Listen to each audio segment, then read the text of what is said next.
তিনটি সুন্দর ঘটনা। প্রথম, একদিন সব গ্রামবাসী মিলে সিদ্ধান্ত নিল বৃষ্টির জন্য দোয়া করবে। তাই সবাই সমবেত হলো। কেবল একটি ছেলে ছাতা সহ এলো। এটাই হচ্ছে বিশ্বাস। দ্বিতীয়, আপনি যখন একটা শিশুকে শূন্যে ছুঁড়ে দিয়ে খেলা করবেন, তখনও সে হাসতে থাকবে, কারণ সে জানে আপনি আবার তাকে ধরে ফেলবেন। এটাই হচ্ছে ভরসা। তৃতীয়, প্রতি রাতে আমরা যখন ঘুমাতে যাই, তখন কোনো নিশ্চয়তা নেই যে আমরা পরের দিন সকালে উঠতে পারবো।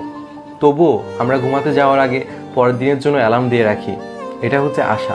সময় পেলে খোঁজ নেওয়া হলো দায়িত্ব, আর সময় বের করে খোঁজ নেওয়াটা হলো ভালোবাসা। জীবনের প্রথম কাপড়টা অন্যের হাতে পরতে হয়, আর জীবনের শেষ কাপড়টাও অন্যের হাতে পরতে হয়। কিন্তু মানুষের অহংকার তবুও কমে না। দুটি সময়ে তোমার চরিত্রের পরিচয় পাওয়া যায়। এক, যখন তোমার কাছে কিছু থাকবে না তখন তোমার ধৈর্য। দুই, যখন তোমার কাছে সব কিছু থাকবে তখন তোমার ব্যবহার। সম্পর্ক পুরনো হলে প্রেমিকার চোখের জলও Likey